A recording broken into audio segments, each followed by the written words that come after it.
Bonjour à tous et bienvenue dans cette vidéo. Donc aujourd'hui nous allons voir comment insérer des images et nous allons voir aussi comment créer des liens hypertextes en deux pages et ensuite nous allons voir comment créer des balises et voir des divs.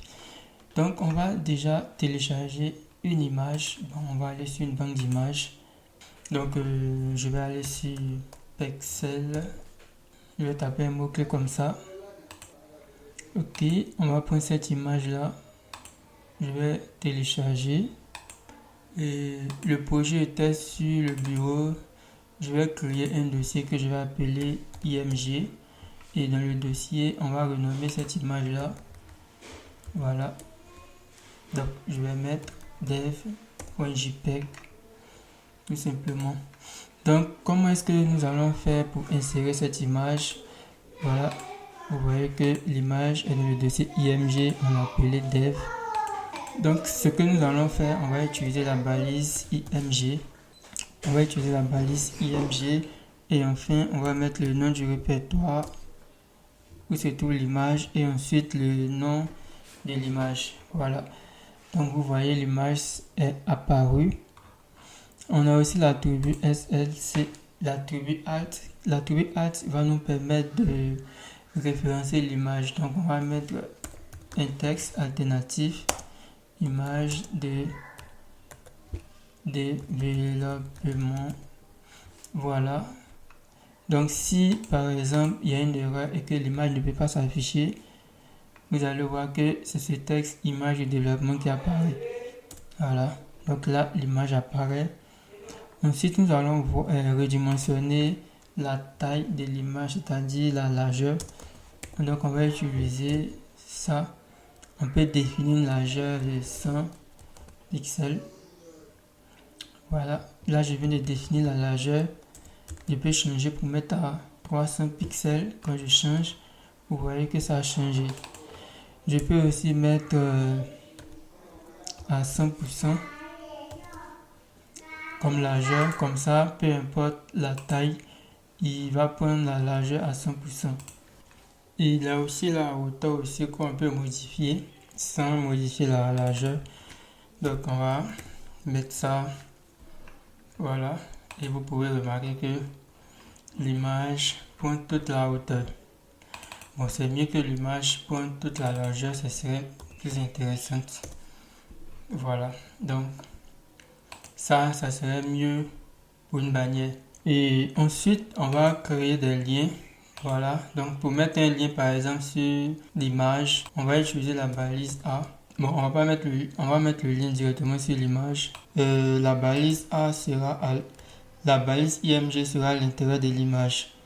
Quand on clique, normalement, ça doit aller au niveau des href. Donc, au niveau des href, nous allons mettre le lien qui va nous permettre de rediriger le lien où sera redirigé notre clic. On va d'abord créer un nouveau fichier que je vais appeler destination.html.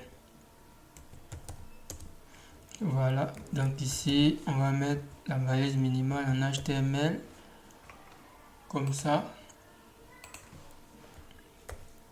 Et là, je vais mettre une balise H1 rapidement. Donc, on va mettre autre page.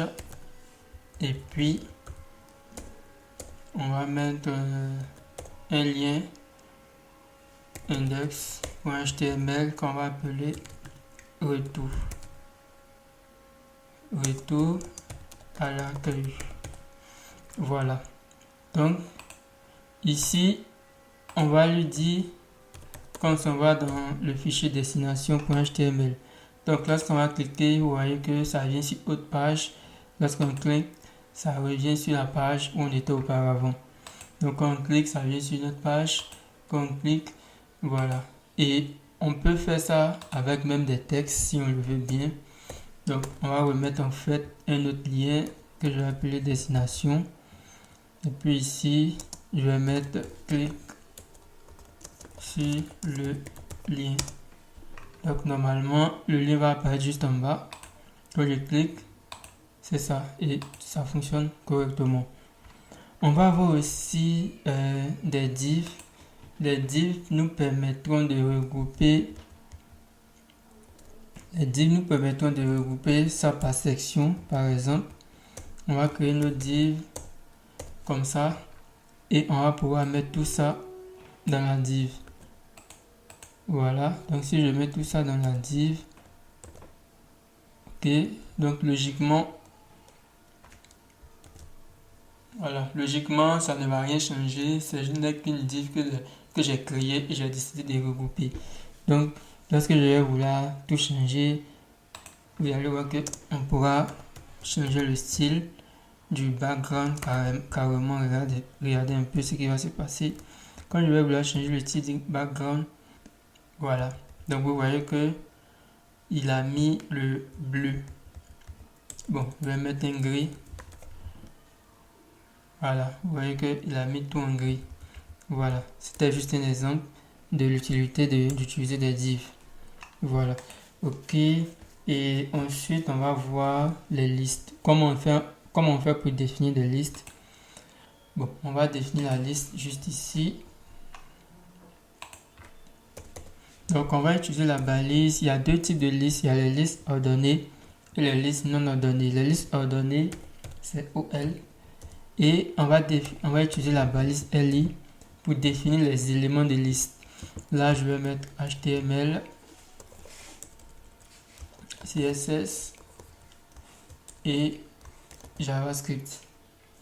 Là, vu qu'on a utilisé la balise OL, vous voyez que les éléments de liste sont numérotés.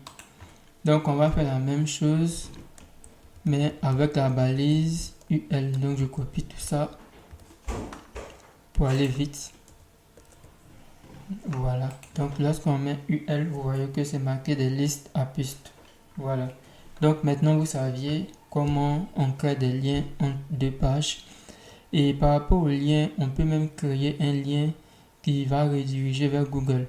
Ça aussi, c'est possible. Donc, je vais mettre la balise et je vais mettre https://google.com. Et là, je vais mettre Google. Voilà, lorsque je vais cliquer, ça va rediriger automatiquement vers Google. Voilà. Donc, vous savez maintenant comment rajouter, comment lier, rajouter des liens, comment rajouter des images, des listes et des divs.